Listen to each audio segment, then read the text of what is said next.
असोतया जाठाई मिळवणी साही दोष इही असुरी संपत्ती पाही वाढली. भगवान सिद्धेश्वराच्या आश्रम कृपेनं श्री रुक्मिणी पांडुरंगाच्या चरणाजवळ बसून श्री सद्गुरु ज्ञानेश्वर महाराज, श्री जगद्गुरु तुकाराम महाराज, श्री संत एकनाथ महाराज यांच्या चरण सानिध्यामध्ये आपण सर्वजण मिळून महान ग्रंथराज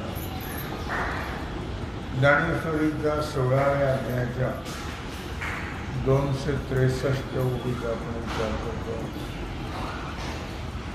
विषय आहे असुरी संपत्ती. ही असुतयाच्या ठाई मिळवणी साही दोषे इही असुरी संपत्ती पाही वाढविले. भगवान श्री कृष्ण परमात्मा अर्जुनाला सांगतात, अर्जुन हे असो तात्पर्य असं आहे की त्या असुरी मनुष्याच्या ठिकाणी या 6 दोषाकडून एकत्रित होऊन असुरी संपत्ती वाढवली जाते.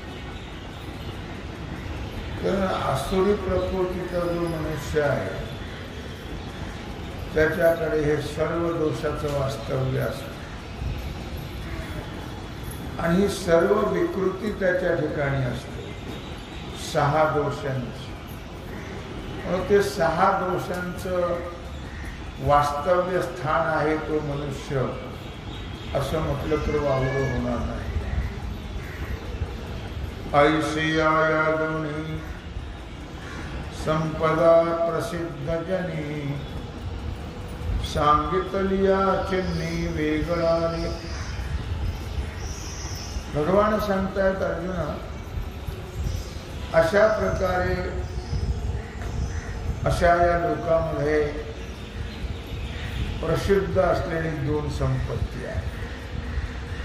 या मानव लोकांमध्ये, या मृत्यू लोकांमध्ये जे मानव आहेत त्या मानवाच्या ठिकाणी 2 प्रकारची संपत्ती, याचा अर्थ 2 प्रकारचे लोक आहेत.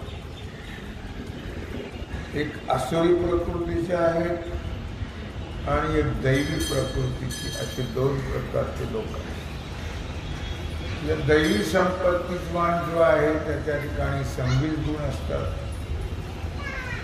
आणि असुरी संपत्तीवान जो आहे त्याच्या ठिकाणी 6 दोष असतात.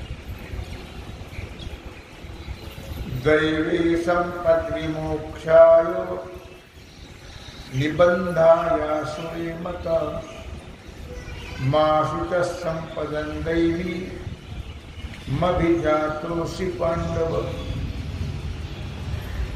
16व्या अध्यायाचा हा 5वा श्लोक आहे. या 5व्या श्लोकामध्ये भगवान सांगतात, अर्जुन दैवी संपद विमोक्षाय, दैवी संपत्ती जी आहे ही मोक्षाला कारण आहे आणि असुरी संपत्ती जी आहे ही बंधाला कारण आहे. अर्जुना, तू काही अशा प्रकारे शोक करू नकोस, कारण तुला शोक करण्याचं काही कारण नाही. कारण तू दैवी संपत्ती घेऊनच जन्माला आलेला आहेस. म्हणून तुला त्याबद्दल काही खेद करण्याचं, शोक करण्याचं कारण नाही.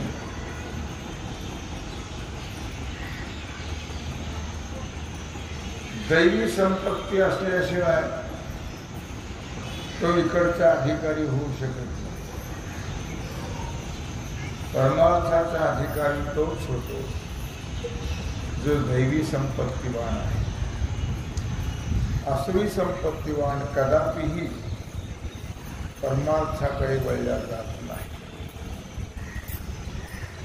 या दोन्ही माझी पहिली दैवी जी जाणीत म्हणतली ते मोक्ष सूर्ये पहाडी मुखाची जाण. तर या दोन संपत्ती सांगितल्या. 26 गुणवती असणारी दैवी संपत्ती सांगितली आणि 6 दोषाने युक्त असणारी आसुरी संपत्ती सांगितली. या दोन्हीमध्ये ही जी दैवी संपत्ती आहे, ही दैवी संपत्ती मोक्षरूपी सूर्याने उजळलेली पहाट आहे. मोक्षरूपी सूर्याने उजळलेली ही पहाट आहे.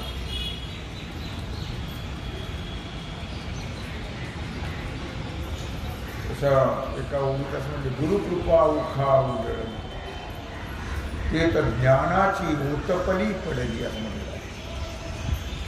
ज्यांना गुरुकृपेची पहाट झालेली आहे त्यांना निश्चितच ज्ञान प्राप्त होतं सद्गुरूंच्या कृपेनं. तसं इथं म्हटलेलं आहे की मोक्षरूपी सूर्याने उजळलेली किंवा मोक्षरूपी सूर्याने पहाट झालेली अशी ही दैवी संपत्ती आहे. जी दुसरी संपत्ती का असुरी ती मोहलोहाची खरी साखळी जीवा. आता दुसरी जी आहे असुरी संपत्ती, ही असुरी संपत्ती ही जीवाला अज्ञानरूपी लोखंडाची साखळी आहे. असुरी संपत्तीनं अज्ञानरूपी साखळीनं जीव बांधल्या जातो, बद्ध होतो.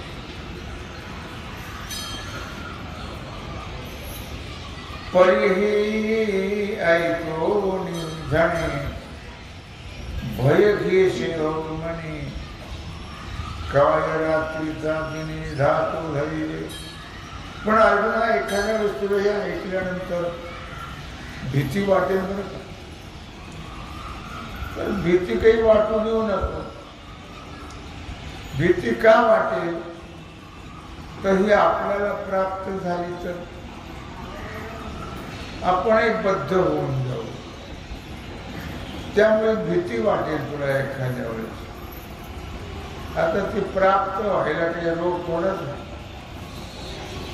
काय कोणाला आसुरी संपत्ती, आसुरी प्रकृती कोणाच्या ठिकाणी निर्माण होते तर यांचे आहार विहार, आचार विचार, संगती ज्यांना तशी आहे त्यांना ही आसुरी प्रकृती प्राप्त होते.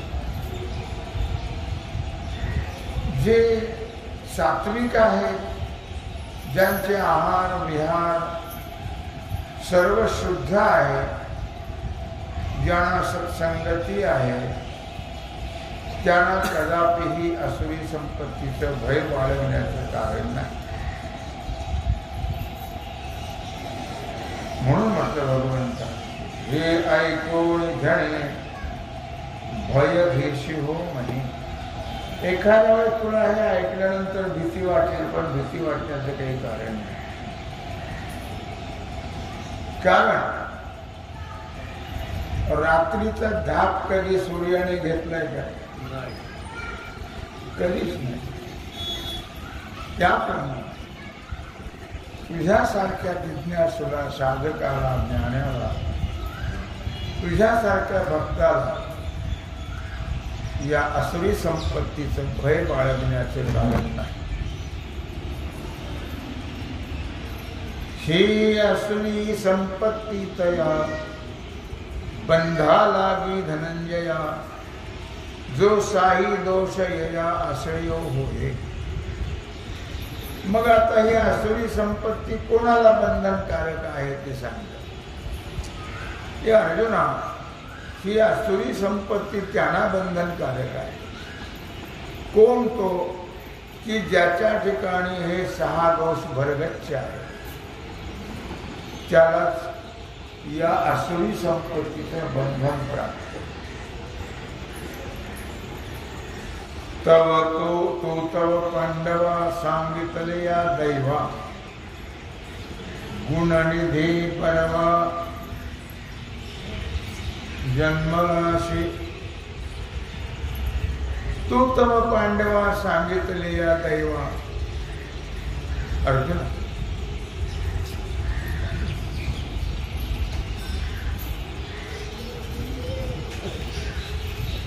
तू तर सांगितलेल्या दैवी गुणांचा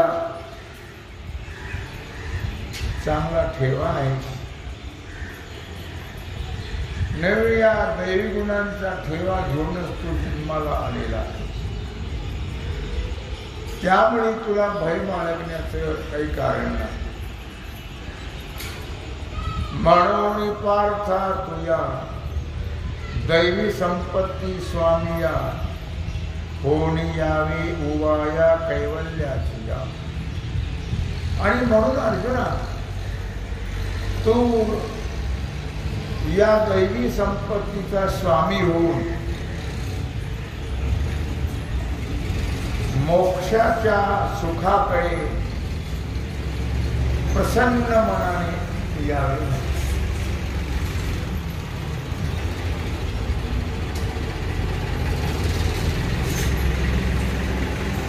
भूत सर्वं लोके स्मिन् दैव असुर एव च,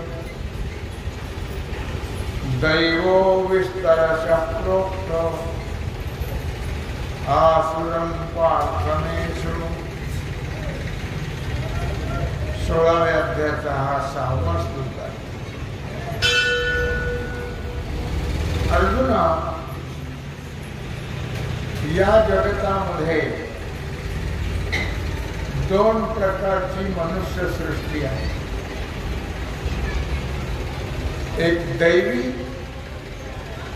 आणि दुसरी असुरी. त्यापैकी दैवीचा विस्तार खूप सांगितला, 26 गुण सांगितले आणि त्या 26 गुणाचा विस्तार सांगितला. आता तू माझ्याकडून असुरी संपत्तीचं किंवा असुरी सृष्टीचं स्वरूप ऐक. आणि दैवा असुरा संपत्तीवंता नरा, अनादि सिद्ध उदरा राहता आहे. भगवान श्रीकृष्ण परमात्मा अर्जुनाला सांगतात की अर्जुना, दैवी संपत्तीने आणि असुरी संपत्ती या दोन्हीनं युक्त असणारा जो लोक आहे, म्हणजे काही दैवी संपत्तीने युक्त आहे, काही असुरी संपत्तीने युक्त आहे. पण या दोघांच्याही व्यवहारामध्ये फरक आहे. त्यांची जी व्यवहार करण्याची पद्धत आहे ती अनादिसिद्ध वेगळी वेगळी. दैवीसारखा असुरीचा व्यवहार नाही आणि असुरीसारखा दैवीचा व्यवहार नाही. दोन्हीचाही व्यवहार वेगळा वेगळा आहे. दोन्हीची वृत्ती वेगळी वेगळी आहे.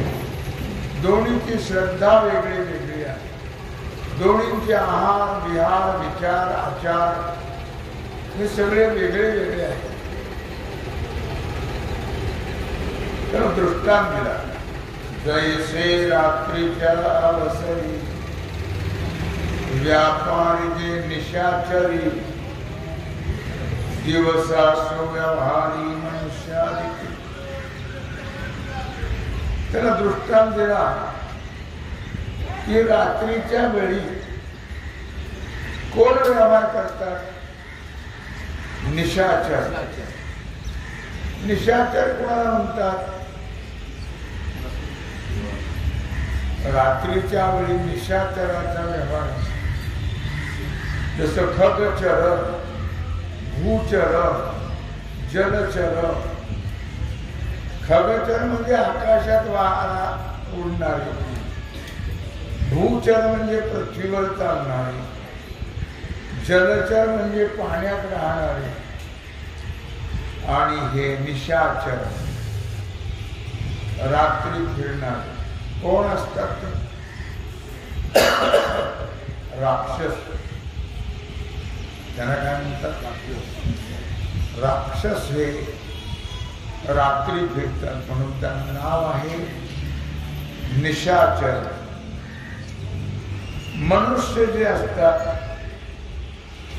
त्यांचा मनुष्य देव गंधर्व वगैरे हे दिवसा व्यवहार असले आणि हे चांगल्या व्यवहारामध्ये प्रवृत्त असतात, आणि निशाचर हे वाईट व्यवहारामध्ये प्रवृत्त असतात. निशाचर म्हणजे राक्षसांचा व्यवहार चांगला नसतो, आणि दैवी संपत्तीवान जे मनुष्य आहे त्यांचा व्यवहार योग्य असतो. तैसे आपुलिया राहटी वर्तते दोन्ही सृष्टी, दैवी आणि कीर्ती असुरी एक. तैसिया आपुलालिया राहटी. प्रत्येकाचा विचार वेगळा, प्रत्येकाचा स्वभाव वेगळा, प्रत्येकाचा आचार वेगळा, प्रत्येकाचा विचार वेगळा, आहार वेगळा, विहार वेगळा. मग ते आपल्या आपल्या पद्धतीप्रमाणे, आपल्या आपल्या परंपरेप्रमाणे ते या सृष्टीमध्ये वावरत असतात. अर्थात दैवी आणि आसुरी हे दोन प्रकारचे जे मनुष्य आहेत हे सृष्टीत त्यांचा प्रत्येकाचा व्यवहार वेगळा वेगळा असतो. त्या व्यवहाराप्रमाणे ते वागत असतात.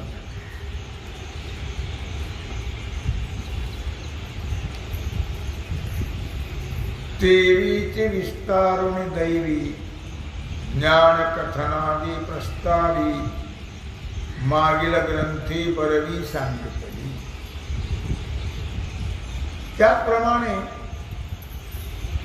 मागच्या ग्रंथात म्हणजे मागच्या 2 अध्यायामध्ये 12 आणि 13 या अध्यायामध्ये जो दैवी संपत्तीवान आहे त्याचा व्यवहार काय आहे ते 12-13 अध्यायात सांगितले. जे भक्तिवान आहेत, ज्ञानवान आहेत, त्यांची पद्धत, त्यांचा व्यवहार, तिथं दैवी संपत्तीचा या 2 अध्यायामध्ये भक्त आणि ज्ञानी सांगत असताना दैवी संपत्तीचा विस्तार केलेला आहे. आता आसुरी जे सृष्टी तेथीचे उपलो गोठी अवधानाची दिठी दीपांची. अर्जुना 2 अध्यायात तुला दैवी संपत्ती सांगितली. आता या ठिकाणी आसुरी मनुष्याची सृष्टी कशी आहे त्याबद्दल त्यांची ती गोष्ट मी तुला विस्तारपूर्वक सांगतो. मात्र अवधानाची तिथी देपानिकी, पण जरा लक्षपूर्वक ऐकण्याचा प्रयत्न कर, म्हणजे तुझ्या ऐकण्याचाही उपयोग होईल आणि माझा सांगण्याचाही उपयोग होईल. तू जर लक्षपूर्वक ऐकलं नाही तर तुझ्या ऐकण्याचाही उपयोग फायदा होणार नाही आणि माझ्या सांगण्याचाही फायदा होणार नाही. तर जा ना बाय.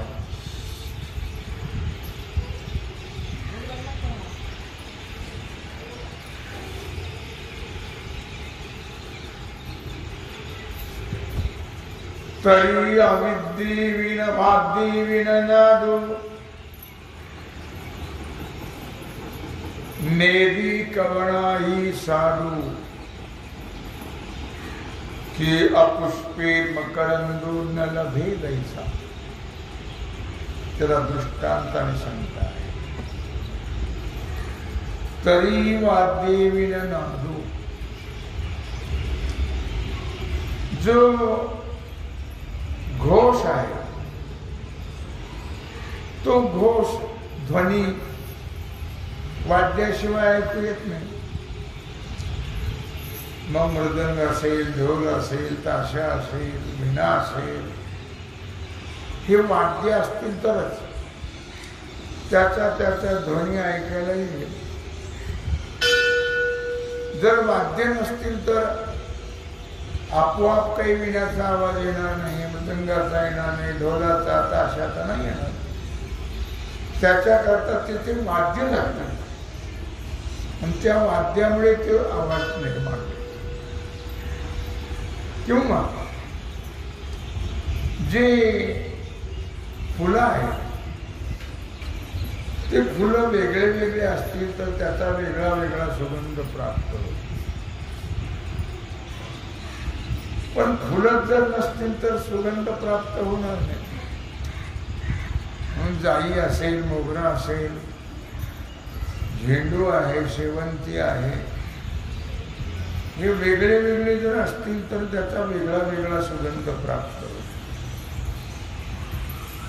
जर ते नसतील तर तो सुगंध मिळत नाही, प्राप्त होत नाही. अपुष्पी मकरंदू न लभे दैसा. फुलं नसतील तर सुगंध कसा मिळेल? फुलं असतील तर सुगंध प्राप्त होईल. पदार्थ सुद्धा ते पहिला फुलं नसतील तर ते पदार्थ पाहिजे. कापूर पाहिजे, चंदन पाहिजे, कस्तुरी पाहिजे. हे पदार्थ असतील तर त्याचा सुगंध प्राप्त होईल. ते नसतील तर त्याचा सुगंध प्राप्त होणार नाही आपोआप. तैसे प्रकृती हे असुर ऐकली नोहे गोचर. जब एखादे शरीर माल घातला त्याप्रमाणे जसं आपण पाहिलं की वाद्य असतील तर तो ध्वनी येईल, फुलं असतील तर तो सुगंध मिळेल, पदार्थ वस्तू असतील तर तो सुगंध मिळेल, नसतील तर तो मिळणार नाही. त्याप्रमाणे तैसे प्रकृती हे असुरा एकले नोहे गोचर. जेव्हा एखादे शरीर मानधात त्याप्रमाणे दैवी संपत्ती केव्हा कळेल, आसुरी संपत्ती केव्हा कळेल? जर एखादं शरीराला प्राप्त झालं तर. त्या शरीरामुळे कळतं ना ते. मनुष्य आपोआप त्याचा सुगंध येतो का आसुरी संपत्तीचा, दैवी संपत्तीचा? त्याला मनुष्य शरीर धारण ज्याने केलेलं आहे आणि तो मग कुठल्या प्रकृतीचा आहे त्या शरीरावरून ते कळतं. हा दैवी संपत्तीचा आहे का असुरी संपत्तीचा आहे त्याच्याकरता शरीर धारण करावं. शरीर धारण केलं तरच ते कळेल, नाही तर कळणार नाही.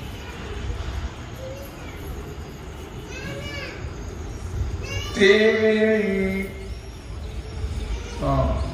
मग आविष्कारला लापुडे पावक जैसा जोडे तैसे प्राणी देही सापडे आटोपणे. पुन्हा त्याला दृष्टांत दिलं की जसं लाकडं असतील, इंधन असेल तर अग्नी प्रगट होईल आणि त्याचा आपल्याला उपयोग करता येईल. इंधनच नसेल तर अग्नी निर्माण होणार नाही. अग्नी निर्माण झाला नाही तर त्याचा आपल्याला उपयोग करता येणार नाही. त्याप्रमाणे ही आसुरी किंवा दैवी संपत्ती जी आहे ती मनुष्य देहावर अवलंबून आहे. मनुष्य देह असेल तरच कुठल्याही संपत्तीचा विचार आपण केव्हा करू शकू. जर मनुष्य देह असेल तर, आणि त्या देहात आल्यानंतर मग त्याचे स्वभाव, त्याचे आचार विचार, आहार विहार, मग त्याच्यावरून आपण या दोन्ही संपत्तीचा विचार करू शकू. ते वेळे जे गाढे उषा तेची आतुल्या रसा देहाकारो होय तैसा प्राणियांचा. ते वेळे जे काढी वाढी उषा. आता उसाची वाढ, ज्यावेळी उसाची वाढ होते त्यावेळी त्यातल्या रसाचीही वाढ होत असते. ते वेळी जे वाढी उषा तेची आतुलिया रसा. ऊस वाढला म्हणजे त्यातला रसही वाढत जातो. देहाकारो होय तैसा प्राणियांचा. त्याप्रमाणे जसा जसा मनुष्य ज्या ज्या संपत्तीचा असेल तशी तशी त्या देहाची जशी वाढ होईल, दैवी संपत्तीवान असेल तर दैवी संपत्तीची वाढ, आसुरी संपत्तीवान असेल तर आसुरी संपत्तीची वाढ. पण देहाबरोबर जशी उसाबरोबर रसाची वाढ तशी मनुष्य देहाबरोबर या दैवी आसुरी संपत्तीची वाढ होते. आता तयांचे प्राणिया रूप करू धन्य घडेली आसुरी या दोषवृत्ती. आता भगवान सांगतात की अर्जुना, आता त्या प्राण्याचं वर्णन आपण या ठिकाणी करू. कोण प्राणी आसुरी संपत्तीवान, आणखी कोण प्राणी दैवी संपत्तीवान. मग त्याचं शरीर वाढलं किंवा ते आसुरी संपत्ती वाढते. त्याचं जसं शरीर वाढलं तसे दैवी संपत्ती वाढते. ते कोण, कशी वाढते ती, त्याचा विचार आपण करूया असं भगवान अर्जुनाला सांगतात. प्रवृत्तींच निवृत्तींच जनान विदुरासुराः न शौचन्यापि चाचारो न सत्यन्तेषु विद्यते.